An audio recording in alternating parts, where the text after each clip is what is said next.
연기로 오시거나 퇴근하시는 분들 계시면 주무셔도 됩니다. 오늘 지속적인 헌신으로 나아가기 위해서 어떤 영감을 받는 자리라고 들었습니다.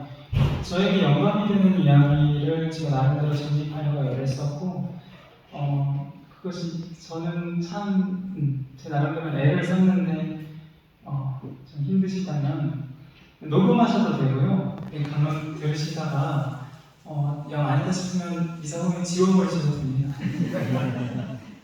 편하게 들어주시면 좋겠습니다.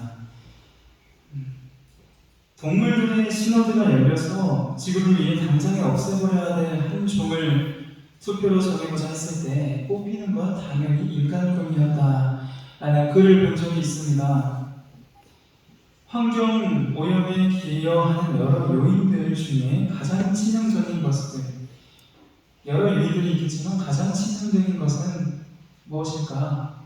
인간의 출산이다, 인간의 재생산이다 라는 말도 있어요.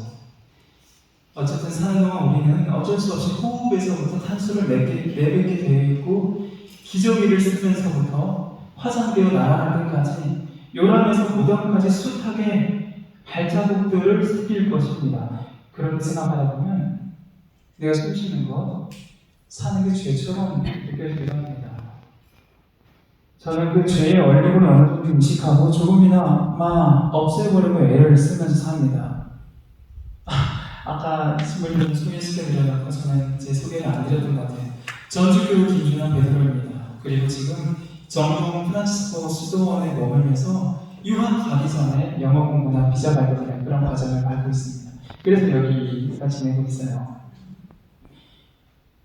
엄밀히 말해서 전주교구 사제인 저는 이 정동 프란치스코 수도원이 저의 집도 아닙니다. 그럼에도 불구하고 저는 수도원의 전기에 아끼려고, 수도원을 아끼려고 애를 씁니다. 나에게 나오는 탈수 발자국들을 추적하다가 가장 많이 쓰는 게 머리 말릴 때 드는 그 드라이기, 아주 강력하고 짧게 쓰지만 강력하다. 그래서 삭발을 했습니다. 내가 공부를 하는데 노트북이나 태블릿을 많이 쓰게 되네. 전기가 꽤 나가네. 그 이후로는 태양광 패널로 자가 충전해서 그걸로 사용하고 있습니다. 좌변기를 틀면 물이 한 번에 12리터나 나가네. 그래서 저는 수도원 복도에 있는 소변기를 씁니다. 그럼 물이 1리터 정도밖에 안 나가더라고요. 그렇게 일변을 모아보면 연못 하나 만들 수 있겠다 싶습니다.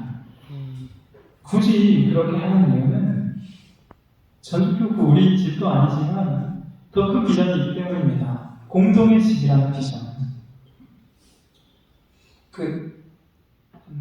마블사에서 나온 어벤져스라는 영화 아시는 분 계시면 고개를 끄덕여주시면 몇 분 안 되시네요. 대략 소개를 드리면 그 영화에는 굉장한 영웅이 나옵니다.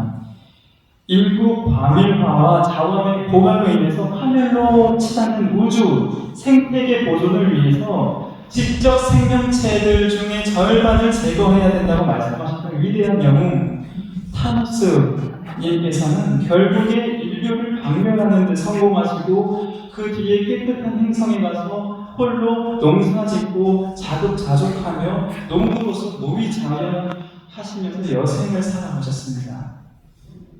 타노스야말로 진정한 의미의 생태주의자입니다.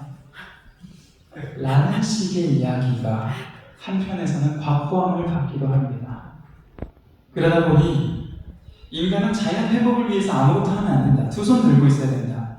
지구 회복 운동에 배제되어야 된다라는 식의 사고가 나타나기도 합니다. 인간을 빼고 생태를 이야기하기 시작하는 것입니다. 그런데 과연 인간을 빼고 생태를 이야기해도 괜찮을까? 찬미바르소서가 분명하게 하고 있는 것은 인간이 거기에 분명히 있어야 된다는 것입니다.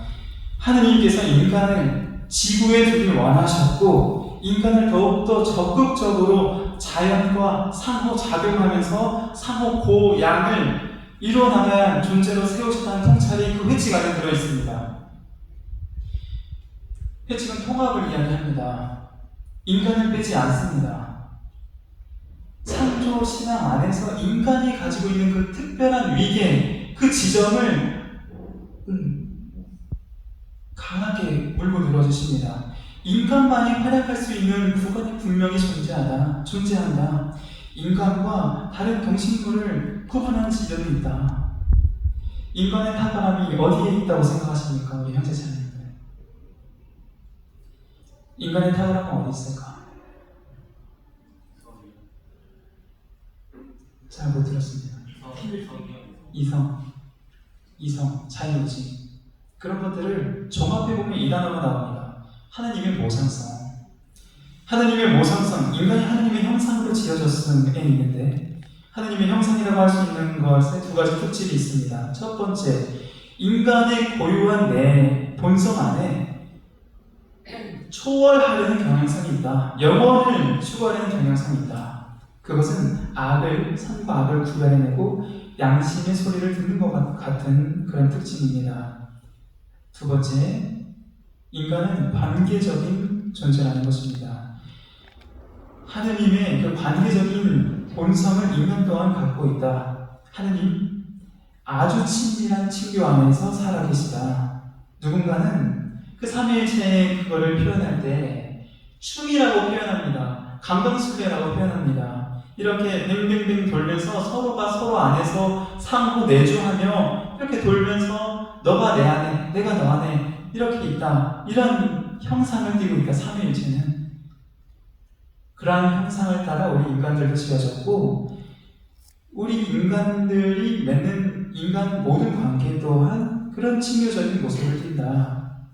누군가의 관계를 맺는 것은 삼위일체 하느님의 형상을 드러내는 일이 된다. 그러면 우리가 우리 안에 들어있는 그 삼위일체 하느님의 친교를 더욱더 확장시키기 위해서 어떻게 삼위일체 하느님의 친교의 모습을 좀 공부할 필요가 있습니다.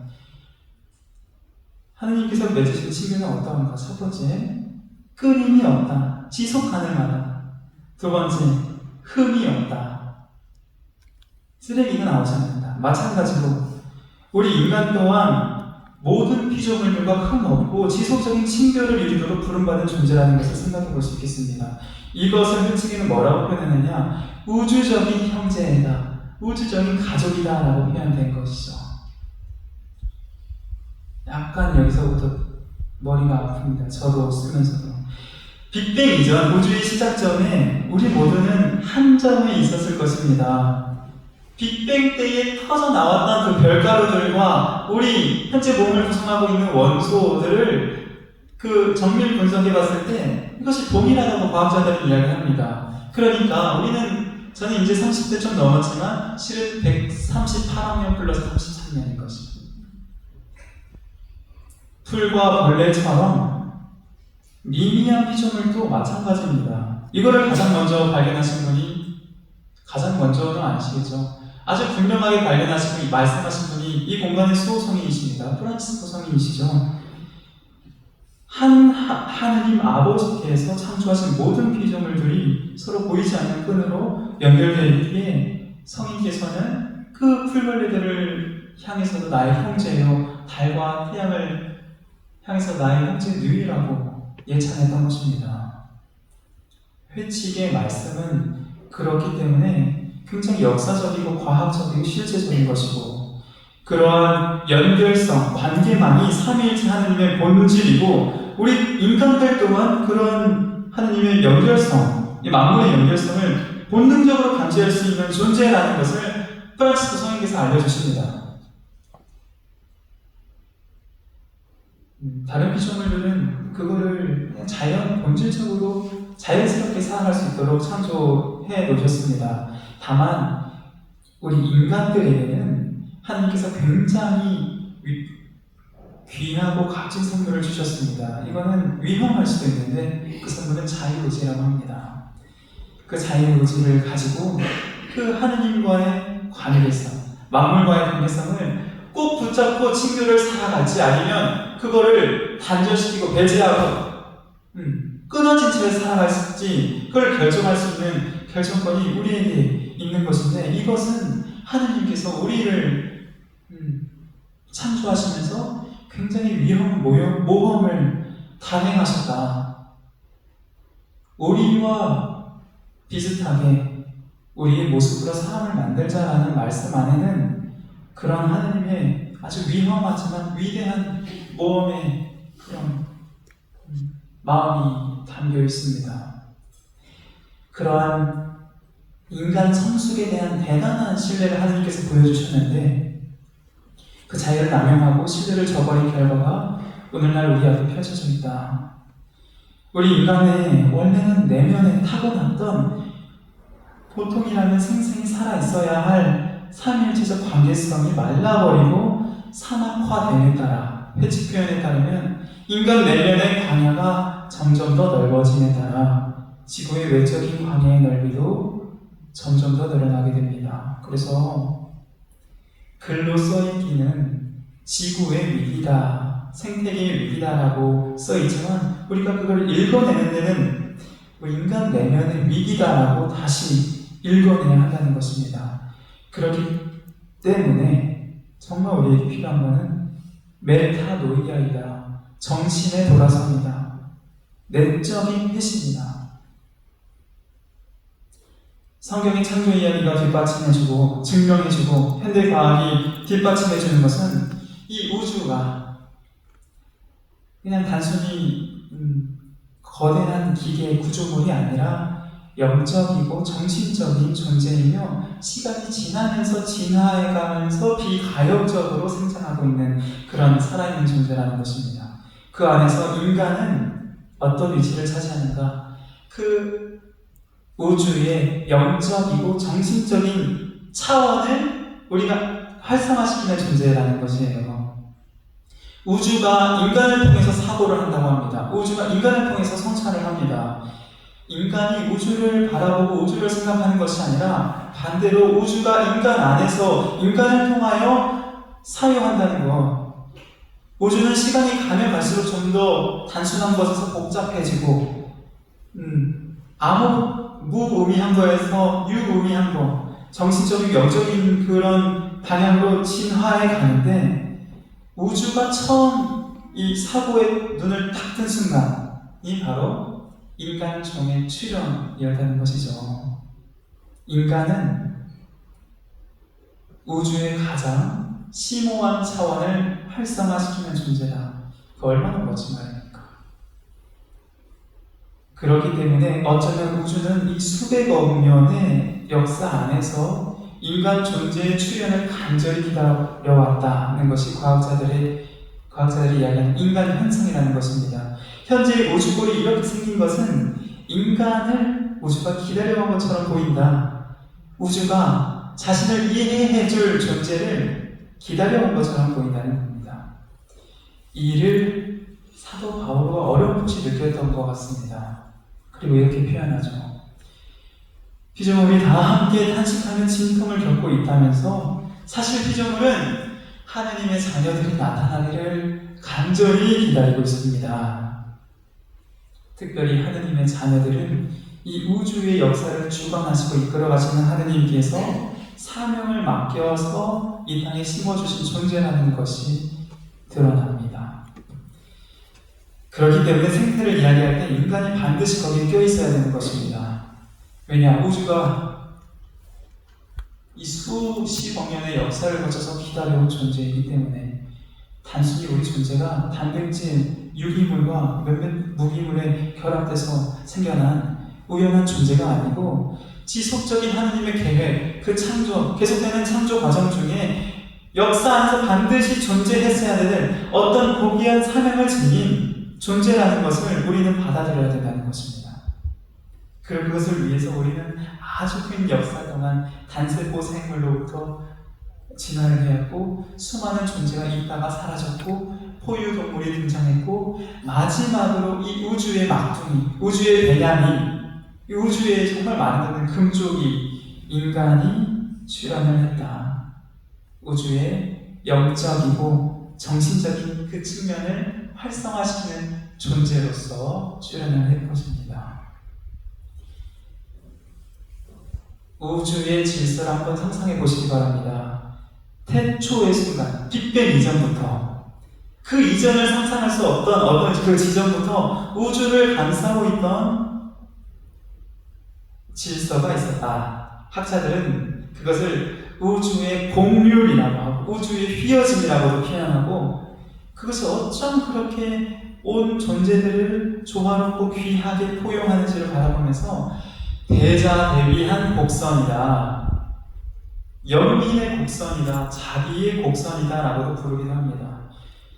그 거대한 휘어짐은 만물을 부드럽게 감싸 안고 있고, 우리 인간 사이에서 맺는 관계들, 연인 사이의 애정, 친구 사이의 우정이라든가 모든 물리적 존재가 다른 물리적 존재가 맺는 이 어떤 끌림들의 그 기원이 됩니다. 그런 중력적인 끌림의 기원이 된다. 삼위일체 하느님의 형상이 관계에 끌림의 형상을 띠고 있고, 관계와 관계를 맺어주는 성령의 흐름 같은 것이 태초부터 있었다. 그럼 우주적 형제는 무엇으로 가능한가? 그 태초부터 존재해온 그 우주의 휘어짐에, 우주의 끌림에 우리의 휘어짐을 일치시킴으로써 가능하다. 인간은 만물 중에 그 휘어짐을 성찰해낼 수 있는 유일무이한 존재다. 쉽게 말해서 하느님의 뜻을 성찰하고 그것을 쫓아서 살아날 수 있는 유일무이한 존재라는 것이죠. 인간이 성찰하기 전에 우주는 빈 공간이었을 것입니다. 스페이스라고 하죠. 우주를 표현할 때 허무하고 적막한 공간이었을 것입니다. 그런데 인간이 성찰하는 순간 우주는 하나의 의미를 띠게 되었습니다. 우주는 그때부터 유니버스가 됐습니다. 하나의 언어, 하나의 말씀, 로고스로 가득한 공간이 된 것입니다. 태초에 말씀이 있었다. 그 우주에 가득한 의미, 가치, 그 우주는 빈 공간이 아니고 하느님께서 바라시는 사랑과 자비, 그 로고스로 채워지고 감사하는 공간이라는 것입니다. 우주를 자비로 감싸는 그 공률, 우주의 질서를 읽어낼 수 있다는 것이 우리의 인간 모상성이 지닌 탁월함입니다. 그렇게 인간은 좋은 창조의 영광을 입은 것입니다. 다른 종들과 비교해서 우월해서가 아니라 하느님의 모상대로 지어졌다는 그 창조의 왕관은 지배하고 다스리는 차원에서가 아니라 자비와 사랑을 이 땅에 읽어내고 육화시켜낼 수 있는 유일무이한 존재로서의 왕관인 것이죠. 그런 품위가 우리에게 있고 덩달아 품에 맞는 책임이 요구된다. 그 품위에 따른 책임을 찬미받으소서 해서 우리 경위께서 말씀하셨습니다. 211항 플라스틱이나 종이의 사용을 삼가고 물 사용을 줄이고 쓰레기 분리수거를 하고 적당히 먹을 만큼만 요리하고 생명체를 사랑으로 돌보며 대중교통을 이용하거나 승용차 함께 타기를 실천하고 나무를 심고 불필요한 전등을 끄는 것, 이 모든 것이 인간의 최상의 면모를 보여주는 관대하고 품위 있는 창의력에 속하는 것이다. 작은 일에 성실하는 것이 필요하다는 겁니다. 231항 그러한 일상의 작은 몸짓들이 모여서 돌봄의 문화가 온 사회에 스며듭니다. 그래서 우리 형제자매님들이 어쨌든 여러분 각자의 자리에서 하고 계신 어떤 실천들이 무용해 보이고 아무것도 안 보이지만 실은 우주의 가장 깊은 차원을 활성화시키고 있는 일이라는 것입니다. 우주의 휘어짐에 우리의 휘어짐을 일치시키고 있는 그 우주의 자비를 이 땅에 육화시키고 있는 고귀한 일이라는 것입니다. 예수님의 강생은 바로 그 일의 절정이었습니다. 사랑과 자비라는 우주의 질서가 눈에 보이는 모습으로, 손에 잡히는 모습으로 휘어져서 내려왔다는 것을 아주 뚜렷하게 드러내 보여주는 사건이 예수님의 몸 이붐입니다. 우리의 실천도 마찬가지로 우주의 질서, 그 돌봄의 문화를 육화하는 것이 되어야 합니다. 그것이 창조의 최고의 영광을 입은 우리 창조의 막둥이 인간들이 세상을 위해서 보여줄 수 있는 고귀한 품위입니다.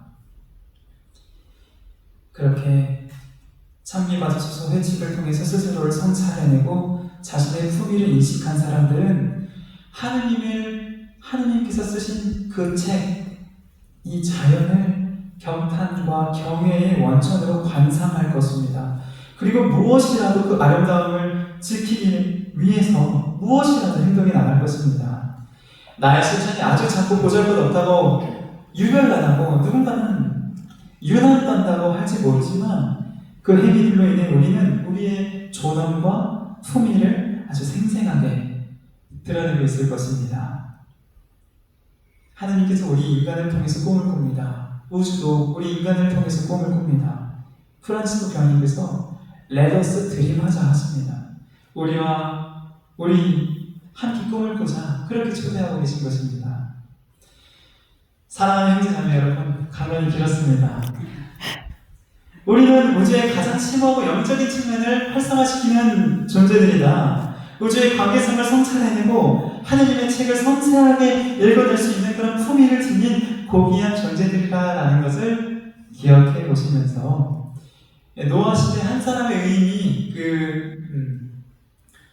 세계의 회복을 이뤄낼 수 있었던 것처럼 우리 각자도 단 그 한 사람으로 서기를 다짐하면서 이 시대가 원하는 신앙이 될 수 있기를 각자 다짐해 나가셨으면 좋겠습니다.